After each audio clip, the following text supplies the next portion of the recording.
Good morning, Shabbat Shalom, and welcome. This is our Sabbath morning scripture study coming to you live from St. Francisville, Louisiana. I am pleased to be back with you today. Welcome. After a 3-week break, we are back and we are resuming our ongoing study of the world and words of the prophet Jeremiah. We're doing today an overview of the reign of Jehoiakim. Thanks, by the way, to Dr. James Tabor, who covered for me in my absence over the last couple of weeks. So thank you very much for joining us. Again, we are in the days of the reigns of the sons of Josiah. Now, when Josiah dies unexpectedly, at the age of 39 years, despite the fact that he was told by Huldah the prophetess that he would die a peaceful death, he actually dies at the hands of Necho, or as a result of wounds sustained in a battle with Necho at Megiddo. The people of the land take his son number four son by the name of Jehoiakim, or Shallum, as Jeremiah calls him. We know the names and the order of his sons based on a reading in 1 Chronicles chapter 3 and verse 15. So Jehoiakim, at the death of Josiah, is put on the throne. But Jehoiakim, his reign was very short-lived, as we recall. Apparently, like his father, he was pro-Babylonian. This raised the ire of Necho, the king of Egypt. So Necho, the king of Egypt, removed Jehoiakim, took him into captivity into Egypt, where he ultimately died, and put in his place another king, another son of Josiah. This is Josiah's number 2 son, according to the same list in 1 Chronicles 3:15. This son is named Eliakim. Eliakim is number 2 son.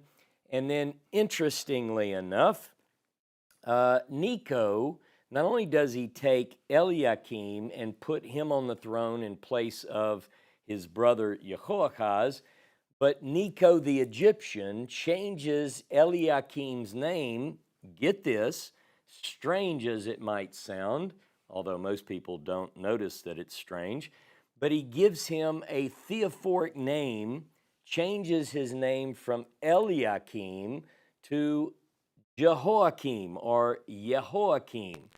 Now, I find this strange. I won't get into it too much today because it's a class in and of itself. Why is it that an Egyptian king thinks it's more appropriate to name this Judean king after the god of Judea, with the theophoric element placed on the front, Yeho?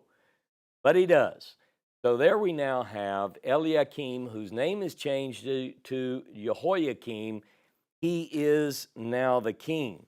Now, per Jeremiah chapter 1, we know that the word of the Lord came to Jeremiah over a period of about 40 years. We read in Jeremiah chapter 1, verse 1, that it came first in the days of Josiah from the 13th year of his reign. Now remember, Josiah reigns for 31 years. So there are a few years, 13 years, where the word of the Lord isn't coming to Jeremiah. And then the word of the Lord begins in the 13th year. Since Josiah reigns for 31 years, that means that Jeremiah's prophetic career overlaps the monarchy of Josiah for 19 years. Then we have this short 3-month span that is mentioned in Jeremiah, but it is not mentioned, or it's mentioned in Kings and Chronicles, but it's bypassed. In other words, Jeremiah 1:1 doesn't mention that the word of the Lord came to him during the reign of Jehoiakim or Shallum. That 3 months, the word of the Lord doesn't come to Jeremiah, or at least it's not reported in Jeremiah 1:1. And then the next name that's mentioned when the word of the Lord comes to Jeremiah He comes during the reign of Jehoiakim, and then unto the 11th year of Zedekiah, the captivity and the taking away. So, now, as I pointed out in my last class, it's been a few weeks, but hopefully you'll remember. If not, go back and listen to class number 10, because things begin to change for Jeremiah in the reign of Jehoiakim. In Jehoiakim's reign, Jeremiah is now much more active on the political scene. In other words, what I propose, and the scripture backs me, that as far as we know, Jeremiah never meets Josiah. We don't get any indication that the two of them actually met. We don't get stories of Jeremiah going before the king. You know, we almost assume that that happens, but I don't like to assume in biblical studies. When those kind of things happen, the Bible generally reports them. For instance, when Isaiah goes before Hezekiah, very clearly we read about that, on and on. In fact, Jeremiah, the book of Jeremiah, reports when Jeremiah does go before the king. For instance, in the case of Jehoiakim, in the case of Zedekiah, it just doesn't mention that Jeremiah ever went before Josiah. But things begin to change with Jehoiakim. Again, Jeremiah is much more in the front of things that are going on. In fact, according to Jeremiah chapter 22, Jeremiah goes he goes to the palace of the king and directly addresses the new king. He basically gives the new king, Jehoiakim, an ultimatum. Tells him to do what is just and right, or else ruination will come upon the house of David. Basically goes on from there. He tells Jehoiakim, this is all in chapter 22. I covered it in the last class, but I'm just giving you sort of an intro, a refresher. But he tells him to stop weeping for daddy. Stop weeping for the one who died, clearly a reference to Josiah.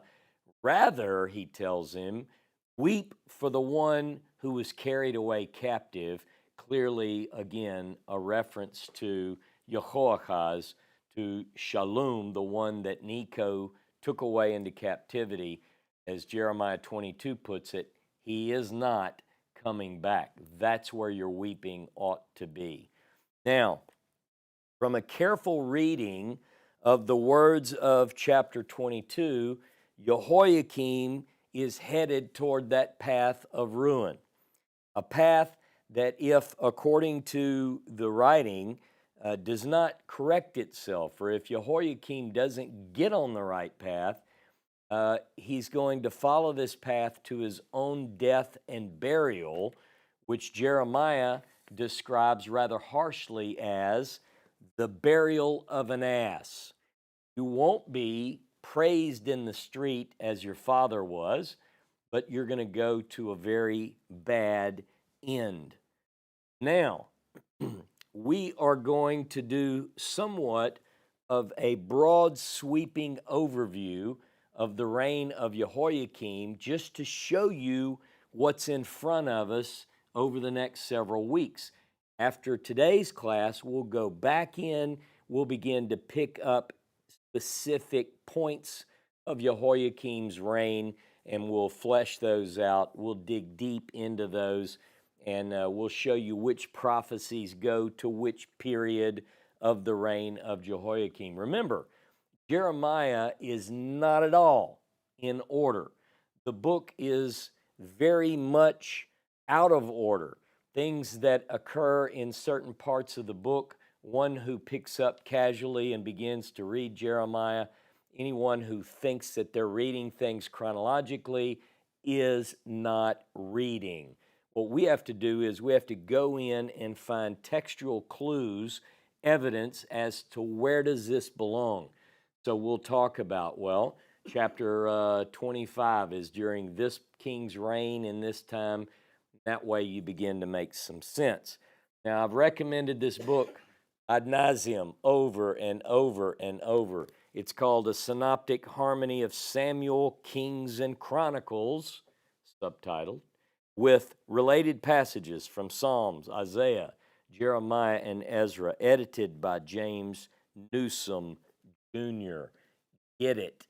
It's a fascinating book. What it does is it lays out synoptic or similar in some ways accounts, narrative descriptions of these various books. So in this case, what we have before us when we talk about the reign of Jehoiakim, we have two accounts, Kings and Chronicles, both cover the reign of Jehoiakim. But they give many details which are similar. They also, as is often the case, they give differing details, alternative facts, as someone not so long ago in the media described things. So several texts related to the reign of Jehoiakim demand our attention. Now remember, we have accounts of the reign of Jehoiakim in Kings, in Chronicles, of course in the book of Jeremiah, and one other book. One other book of the Bible gives us some detail about this particular reign. Most people totally miss this, but you're going to see by the end of this class how important it is to not only read the Bible, but to really read the Bible. We're going to show that more and more in the coming weeks. Now, before we go to Jeremiah, we're studying, remember, the world and words of the prophet Jeremiah. So before we go to the book of Jeremiah, we're going to go to the accounts of the reign of Jehoiakim as presented by the writer of Kings and by the writer of Chronicles. Now, if you use Newsom, it's going to begin on page 257. Several of you have written and said that you were good, obedient students and you went out and bought this. Ask for it for Mother's Day, Father's Day, and ask your kids to get it early because you really need it now. Okay. Now, again, as is often the case, our sources are not always identical. This view that everything in Scripture is going to perfectly align one account with the other is simply not true. It does not hold up, as you will see as we work through this study. People can say it all they want to. They can put their hands over their eyes, put their fingers in their ears. But if you really want to know the truth, really want to study and seek the right answers, you've got to consider both the similarities, the synoptic readings, and you also have to consider where these accounts are divergent. This is what we're going to talk about. Now, the points at which Kings and Chronicles agree, this is where they align one with the other. Again, we're talking about the reign of Jehoiakim, formerly known as Eliakim, until an Egyptian decided to give him the name of a Judean god, whatever that's about. So Eliakim is appointed by the king of Egypt once he removes the pro-Babylonian son of Josiah by the name of Jehoahaz. So Jehoahaz is out. Necho can't have a supporter of Babylon at the throne again. He's already put one down with an arrow. So he removes him. He puts Eliakim, changes his name. And so then we find out in Kings and Chronicles that Jehoiakim's reign is 11 years long. He assumes the throne at the age of 25, and we know that he reigns for 11 years. We also know, according to both accounts, the account in Kings and Chronicles, that Jehoiakim was a bad man. Not a bad man like you wouldn't say in today's language, like, man, he's a bad man. I mean, he was really a bad man. He was an evil person. It said he did what was evil or bad, ra'ah, in the eyes of the Lord. And then we get the account in both Kings and Chronicles that Nebuchadnezzar comes against Judah in the days, according to the writer of Kings, he puts this clause, in the days of Jehoiakim. And by the way, the biblical narratives spell this Babylonian ruler's name two ways. You'll at times see English translations, some take out the difficulty for you, but sometimes his name is represented as Nebuchadnezzar with an N, with two N's, Nebuchadnezzar, and some translations, and by the way, the Hebrew supports this, sometimes the scribes report his name as Nebuchadrezzar with an R or a resh, Nebuchadrezzar. But either one, same guy, Nebuchadnezzar, I'm going to do that for consistency, comes against Judah in the days of Jehoiakim. And then we get the famous clause, as we so often find in Kings and Chronicles, a version of this. Now, the rest of the deeds of Jehoiakim were recorded in the Sefer, or the book, scroll of the kings of Judah. Both agree Judah. One says that it's recorded in the accounts of Judah and Israel. One says Judah. So on consistency, we get both narratives tell us that the rest of the deeds of this bad man are reported in the accounts of the kings of Judah. Now, the next thing we get, and this is the last point of congruency between the two narratives, is that Jehoiakim, his son, Jehoiakim, Keen with an N, reigned in his stead. So after something happens to Jehoiakim, his son Jehoiakim reigns in his place. That's where they agree. Now for the differences between the account in Kings and Chronicles. By the way, there is one difference between these two accounts, which is, if you're taking notes, write very significant, underline, irreconcilable. Irreconcilable, meaning that one point of divergence about the reign of Jehoiakim between the accounts of Kings and Chronicles, you just can't make them align. Now, the easy ones first. Let's go to 2 Kings 23. 2 Kings 23 and verse 35. 2 Kings 23:35 says this. And Jehoiakim gave the silver and the gold to Pharaoh, but he taxed the land to give the money according to the commandment of Pharaoh.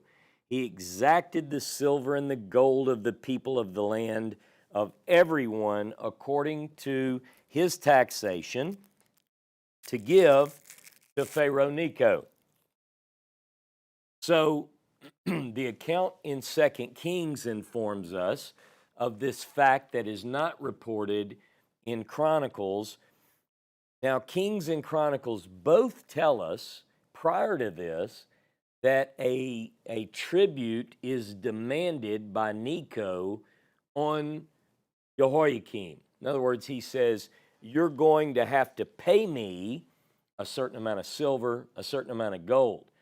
What Kings tells us is that in order to raise the money to pay that tribute, Jehoiakim hits his people up for the money. He puts a tax burden on the people, as is often the case with politicians as you might know. Now, Kings tells us that Jehoiakim taxed the people in order to pay the tribute. Kings also gives us another detail that Chronicles doesn't give us. And this is often the case when I read historical accounts in Kings and Chronicles. Kings often will give us biographical information that I'm going to tell you Chronicles just doesn't know. You might think that's a bit harsh. Chronicles is late. Kings appears or presents itself as being in the know. In other words, Kings tells us the maternal line of Jehoiakim. Chronicles doesn't tell us that. Kings does this quite a bit, by the way. You just have to pay attention. Now, from this point on, I'm going to lay out the case that there is a major difference between the two accounts in Kings and Chronicles. From this point on, we're going to cover this aspect of sharp disagreement between the two. Now, both report, Kings and Chronicles, both report that Nebuchadnezzar comes up. Nebuchadnezzar comes into Judah's territory. Kings tells us it's obvious in both, but it's during the reign of Jehoiakim. Kings actually states it. In his days, Nebuchadnezzar comes up against Judah. Now, I'm going to read you the two accounts separately. So we're going to begin in 2 Kings. Go to 2 Kings, chapter 24, beginning in verse 1. Here we go. Are you ready? In his days, meaning in Jehoiakim's days, Nebuchadnezzar, king of Babylon, came up, and Jehoiakim became his servant for 3 years. Then he turned and rebelled against him. And Jehovah sent against him bands of the Chaldeans, and bands of the Syrians, and bands of the Moabites, and bands of the children of Ammon, and sent them against Judah to destroy it, according to the word of Jehovah, which he spake by his servants the prophets. Surely at the commandment of Jehovah came this upon Judah, to remove them out of his sight for the sins of Manasseh, according to all that he did, and also for the innocent blood that he shed, because he filled Jerusalem with innocent blood, and Jehovah would not pardon, and Jehovah would not pardon, and Jehovah would not pardon. King said it once. I said it 3 times because hear it. Now, the rest of the acts of Jehoiakim and all that he did, are they not written in the book of the Chronicles of the Kings of Judah? So Jehoiakim slept with his fathers, and Jehoiakim, his son, reigned in his stead. And the king of Egypt came not again any more out of his land, for the king of Babylon had taken from the brook of Egypt unto the river Euphrates all that pertained to the king of Egypt. Okay. Jehovah, let me start with this. Nebuchadnezzar comes up. This is King's account. This is King's story. Nebuchadnezzar comes against the land of Judah, and when he does, Jehoiakim becomes subservient to Nebuchadnezzar for 3 years, and then at the end of that, he rebels. So he's done with Necho, with the king of Babylon. He just says, I'm not going to do this anymore, okay? Now, this leads to an unleashing, if you will, of warring neighbors, attacks from warring neighbors. And it says very clearly that this is from the Lord. The Lord unleashes the neighbors, the Moabites, the Ammonites, this group, that group. And all of this, it says in Kings, is because of the sin of Manasseh. The sin of Manasseh? Like, wait a minute, let me go back in time. Manasseh, after he dies, is Ammon.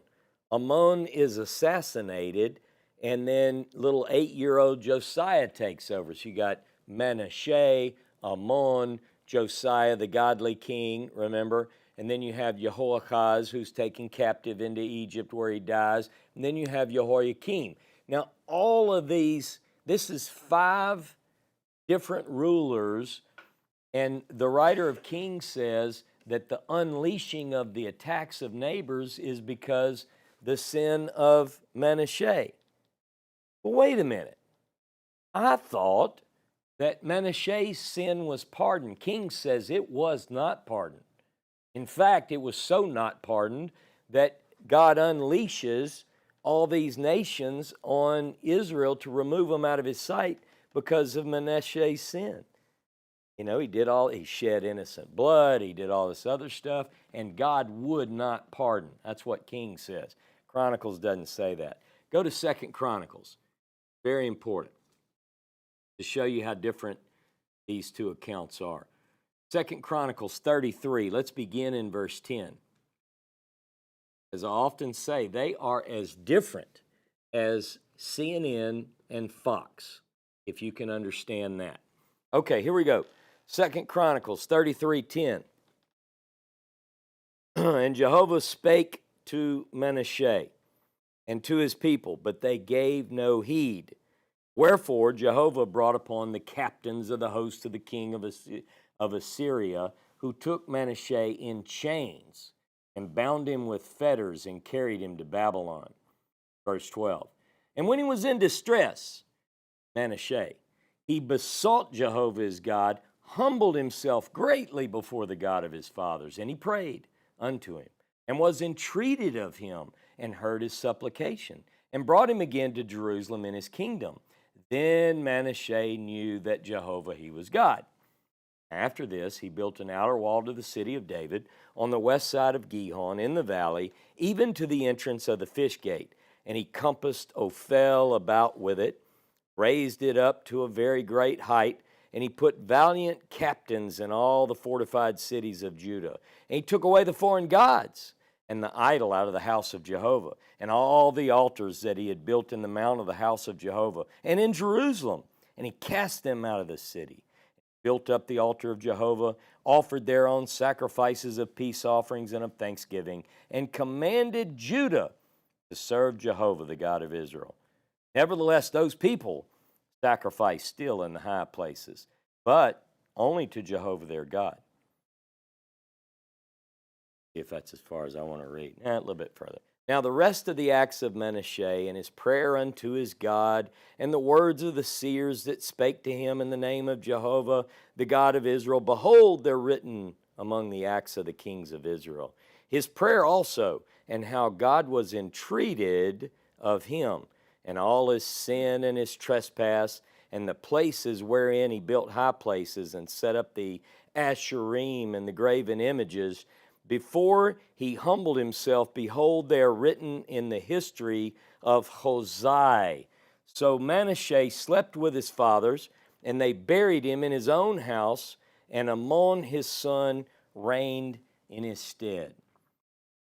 Kings says that Manasseh's sin remained.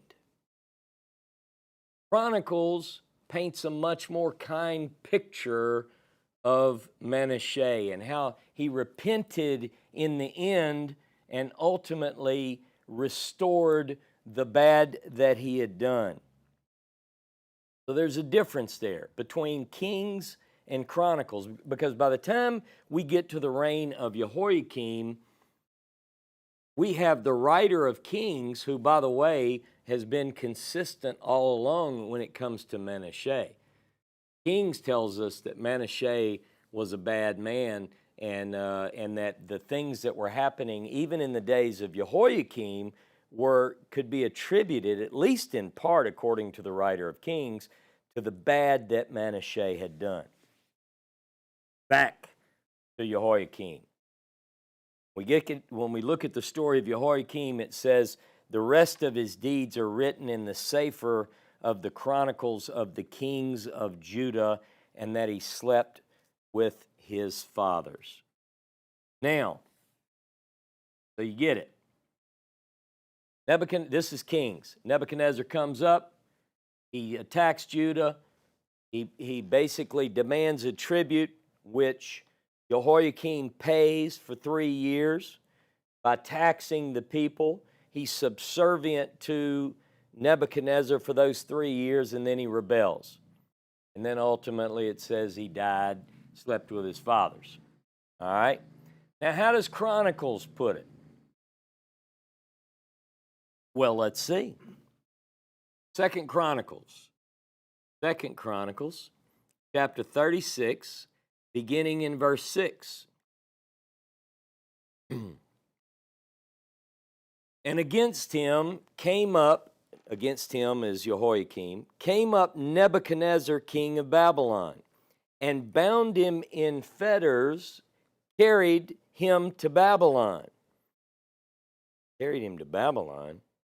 Nebuchadnezzar also carried off the vessels of the house of Jehovah to Babylon and put them in his temple to Babylon. Now the rest of the acts of Jehoiakim and his abominations which he did, and that which was found in him, behold, they are written in the book of the kings of Israel and Judah, and Jehoiakim his son reigned in his stead.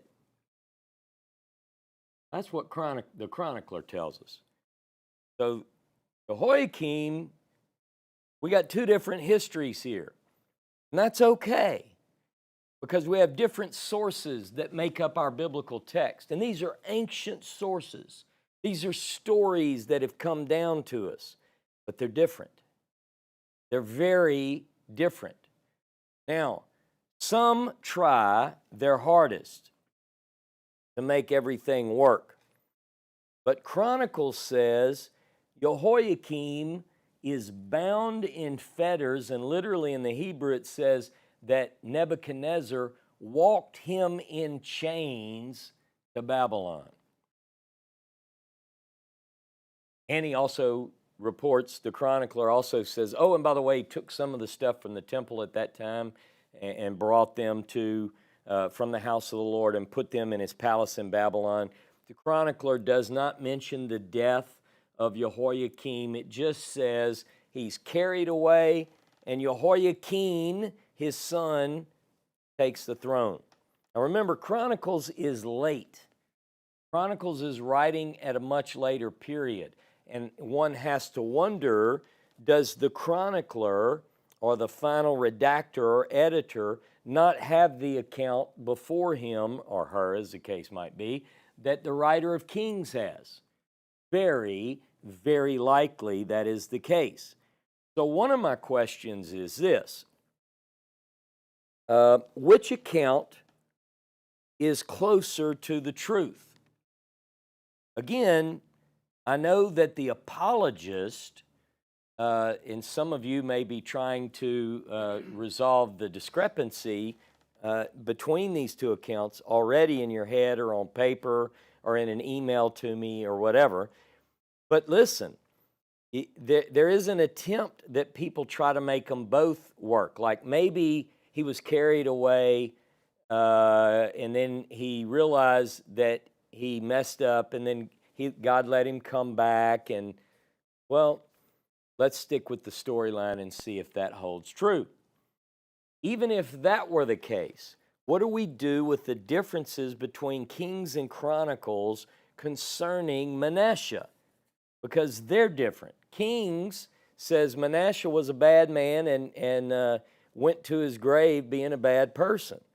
Chronicles says, well, yeah, he was bad, but let me tell you this story I know about how he confessed his sins and God listened to him. And the writer of Kings would be, what? Manasseh? Never heard that. Okay. So, let's move forward if we can.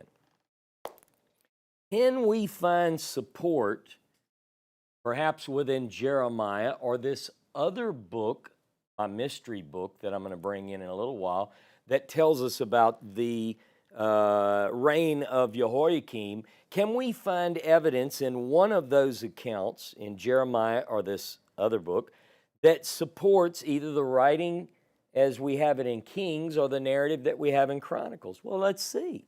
All we can do is keep pushing forward.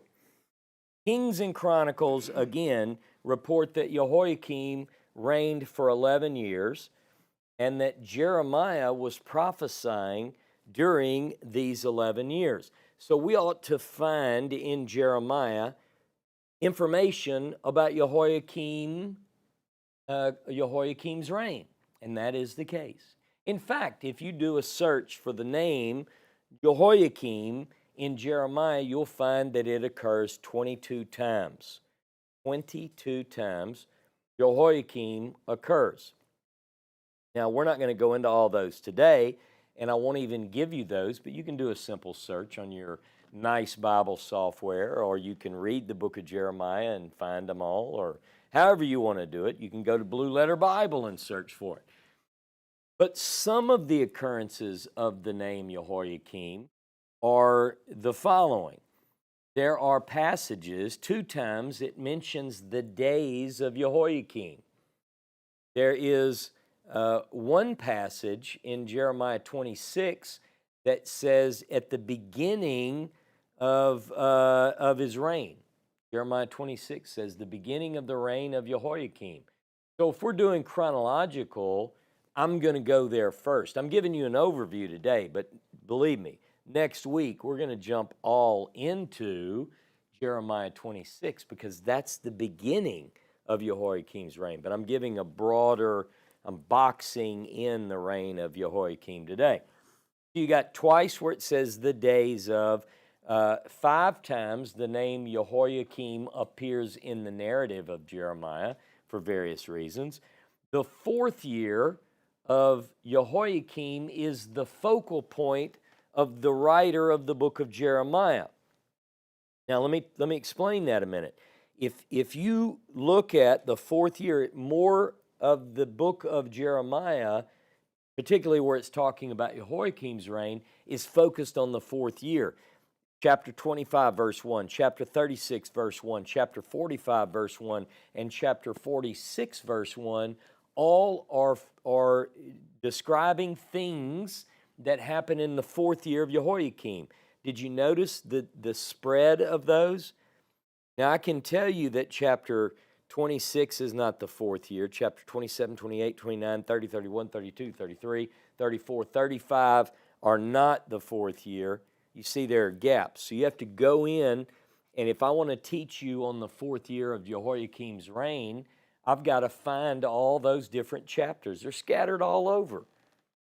Now, the 5th year of Jehoiakim is described in chapter 36 of the book of Jeremiah and in my mystery book, talk about later. And then 5 times we get passages which describe the sons of Jehoiakim. Obviously, those are for later classes because the sons of Jehoiakim are reigning after Jehoiakim, right? So we'll get to those later. Again, one point that Kings and Chronicles both have is that during the days of Jehoiakim, Nebuchadnezzar comes up against Judah. Remember, Chronicles reports that Nebuchadnezzar takes Jehoiakim away in chains and walks him to Babylon, bringing with him a bunch of cool stuff from the temple. Kings doesn't even know about this. Kings says nothing about Jehoiakim going off. He says, no, that's not what I heard. What King says is that he's subservient to Nebuchadnezzar for 3 years, and he gets fed up with it. He throws off the yoke. He rebels against Nebuchadnezzar, and then God sends all these countries against him, one right after the other. So what do we know about Neb?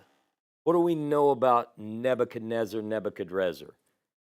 If we could somehow find corroborating textual evidence that gives us a little more detail about the reign of Nebuchadnezzar, particularly when he first assaults the kingdom, the Judean kingdom, maybe we could find which one of the accounts, Kings or Chronicles, is more historically reliable in this particular instance, right? This is what we have to do. Inquiring minds ought to want to know and not cover their eyes and their ears. So we're going to keep going forward.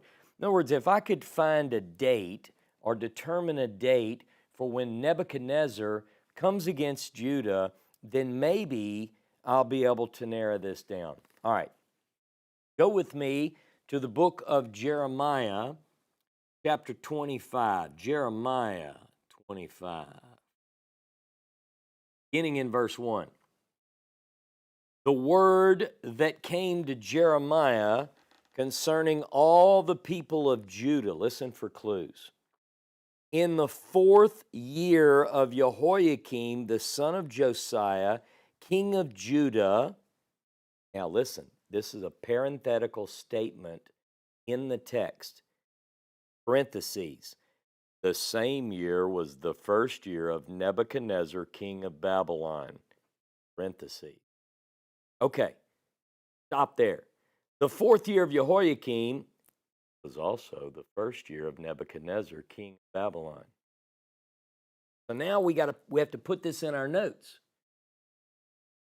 Which Jeremiah the prophet spoke unto all the people of Judah and to all the inhabitants of Jerusalem, saying, from the 13th year of Josiah, the son of Ammon, king of Judah, even unto this day, these 23 years the word of Jehovah has come to me, and I've spoken to you, rising early and speaking, but you have not hearkened.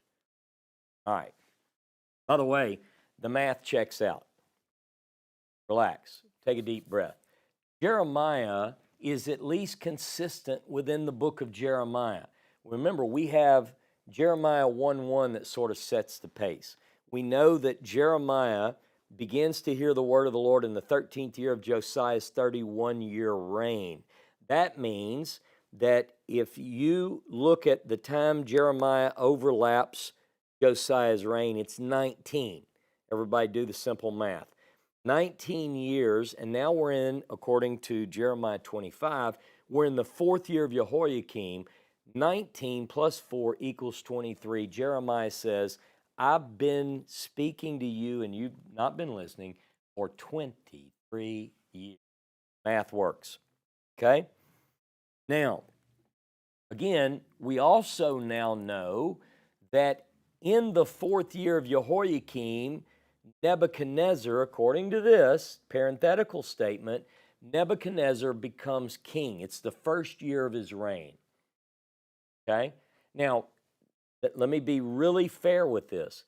That could mean that the 1st year of Nebuchadnezzar overlaps with the 4th year of Jehoiakim, so that perhaps Nebuchadnezzar ascends the throne in the 3rd year of Jehoiakim, and I'm going to prove that to be the case, and then that extends into the 4th year of Jehoiakim.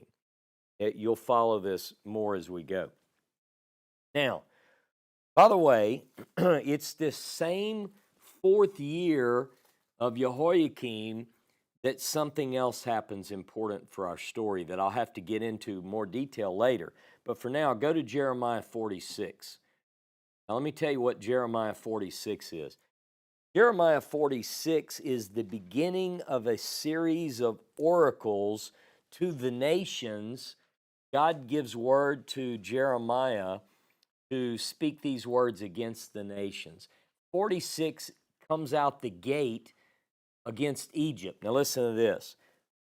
Jeremiah 46:1. The word of Jehovah, which came to Jeremiah the prophet concerning the nations of Egypt, concerning the army of Pharaoh Necho, king of Egypt, which was by the river Euphrates in Carchemish, which Nebuchadnezzar, king of Babylon, smote in the 4th year of Jehoiakim, the son of Josiah, king of Judah.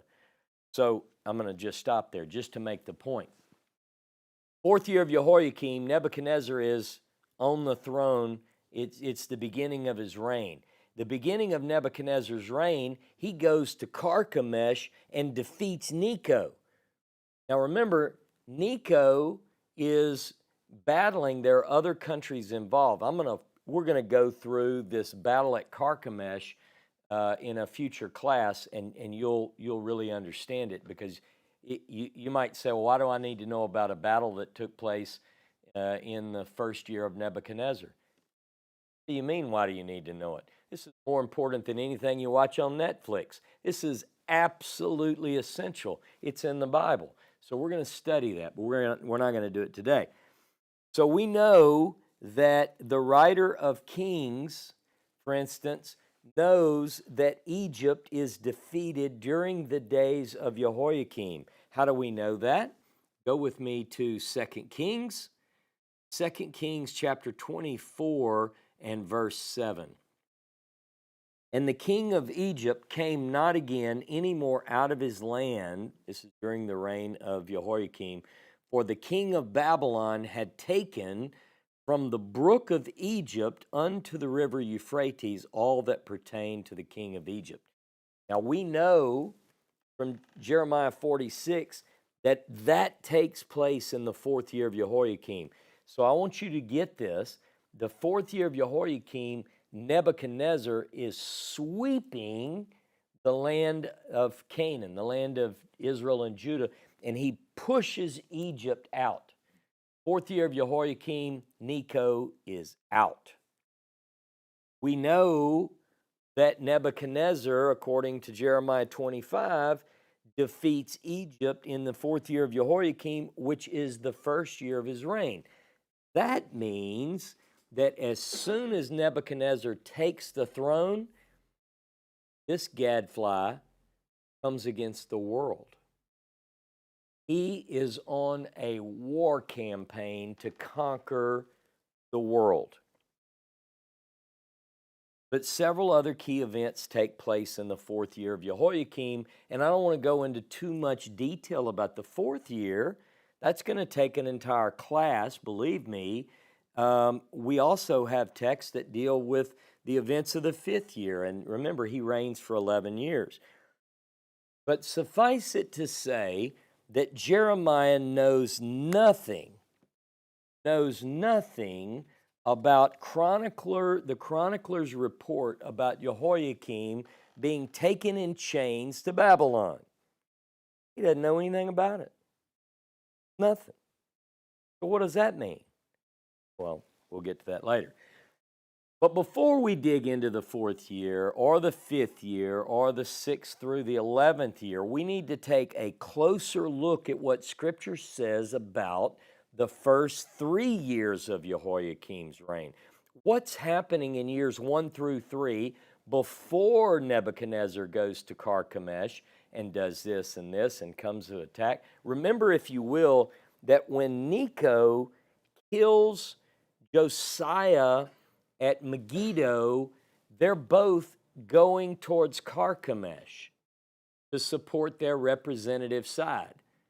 And Necho doesn't, according to the text, Necho doesn't want to kill Josiah, and Josiah doesn't want to die. In fact, Josiah, the word he got from the prophetess he consulted is that he'll die a peaceful death. He had no way to know that a peaceful death meant an arrow through the heart. So this battle is a big part of our story. It's raging for a few years. But before we get into that, we have to think about what's going on from the death of Josiah. We know a battle's going on. But what about those first couple of years? What's Jeremiah doing? What's he doing when all this is going on? I'll tell you one thing he's doing. The beginning of Jehoiakim's reign, Jeremiah is going to the temple of the Lord, and he is challenging the temple of the Lord, the temple of the Lord, the temple of the Lord. He's telling the priests that God never asked for sacrifice. He's telling the priest that the temple is coming down. It's going to be destroyed. In fact, if you don't believe me, says Jeremiah, go to Shiloh, where I put my name at first, and look around there. By the way, I just went there just a week and a half ago with our little adventurous team. I couldn't help but think of those words as I looked at an almond tree in blossom, thinking about the words of Jeremiah. I did what Jeremiah said. I went to Shiloh, and you know what? There's nothing there. I mean, they're ruins, which is Jeremiah's point. Go look. But we also have another book that provides details in this first part of Jehoiakim's 11-year reign, and it's something that most people miss. And it's very, very important. If you don't get this other book, if you don't put this other book and overlap it with Jeremiah, you're not studying the world and words of Jeremiah the prophet. It's that simple. You have to bring this in. It's a book named after a man named Daniel. Now, most people know that Daniel's famous 70 weeks prophecy is based on Jeremiah. Now, believe me, we're going to get into the 70 weeks. This is a hot topic. Everybody, ancient, you read about it in the Dead Sea Scrolls. People forever have wrestled with the 70 weeks and the 70 weeks of years, as Daniel 9 says. But before we get there, we have to recognize that the reason that Daniel brings forward what he brings forward is he doesn't dream up the 70 weeks of years, as most English translation puts it. He's reading the prophet Jeremiah. And get this, reading chapter 20. Chapter 25 ties to the first year of Nebuchadnezzar, and it also ties to the fourth year of Jehoiakim. So when we get into this, we have to look at the whole picture. We can't just study Jeremiah and read it as it's laid out, thinking that that's somehow chronological when it's not. We can't just read the account in Kings and not the account in Chronicles. We can't ignore the differences between the two. We have to look at everything. So, I need you to look at Daniel chapter 1. Daniel chapter 1, beginning in verse 1. How many of you love a good study of Daniel? Because if you do, get ready. In the 3rd year of the reign of Jehoiakim, king of Judah. Okay, now, who is Jehoiakim, the king of Judah? He's the king we're dealing with now. In the 3rd year of the reign of Jehoiakim, king of Judah. By the way, it says, came Nebuchadnezzar, king of Babylon, into Jerusalem and besieged it. So, remember in the 4th year, Nebuchadnezzar, that's the 1st year of his reign, it says. In the 4th year of Jehoiakim, 1st year of Nebuchadnezzar, he is in a battle at Carchemish. He defeats Necho, sweeps the land, pushes Necho out of the land of Israel. This tells us in the 3rd year of Jehoiakim, which according to Jeremiah is a year before Nebuchadnezzar becomes king, but we'll get into that later. It says in the 3rd year of Jehoiakim, Nebuchadnezzar besieges Jerusalem. Now let's see what he does. And the Lord gave Jehoiakim, king of Judah, into his hand with part of the vessels of the house of God. Hey, now that matches what Chronicles says. Remember, Chronicles tells us that some of the vessels were taken away. So maybe, see, some of you got nervous earlier in the class. This is why you have to stick around. Chronicles and Daniel 1 agree that Nebuchadnezzar does come against Jerusalem. He does take some of the treasure from the temple. Kings doesn't report that. Chronicles does. And he carried them into the land of Shinar to the house of his God. Well, that's what Chronicles says. And he brought the vessels into the treasure house of his God. And the king spake unto Ashpenaz, the master of his eunuchs, that he should bring in of the children of Israel, even of the seed royal and of the nobles, youth in whom was no blemish, but well-favored and skillful in all wisdom, and endued with knowledge and understanding, science, and such as had ability to stand in the king's palace, and that he should teach them the learning and the tongue of the Chaldeans. The king appointed for them daily portion of the king's dainties and of the wine which he drank, and that they should be nourished 3 years, and at the end thereof they should stand before the king. Just quickly, now among these were the children of Judah, Daniel, Hananiah, Mishael, and Azariah. We know that their names were changed to Shadrach, Meshach, and Abednego. Now, Daniel has to now be considered because we're in the world that gave us the reign of Jehoiakim. It's during the reign of Jehoiakim that Nebuchadnezzar rises to be the leader. It's during the reign of Nebuchadnezzar, the opening part of his reign, that it says the 3rd year of Jehoiakim. So he's brand new on the throne. Let me just put it that way without entertaining the discrepancy right now. But he besieges Jerusalem as soon as he gets the throne. And he says to Ashpenaz, bring some of those noble youths, royalty, back to Babylon. And remember, according to Kings and Chronicles, he puts this burden, this tribute, and according to Kings, Jehoiakim submits to it for 3 years. Meanwhile, that 3 years when he falls under the reign of the king, he's not carried captive. He's not. There's some confusion. The chronicler is confused. But he doesn't get carried captive. But while some of the noble youth have been carried captive for 3 years, 3 years they're being trained by the Babylonians. For 3 years, Jehoiakim submits to Nebuchadnezzar.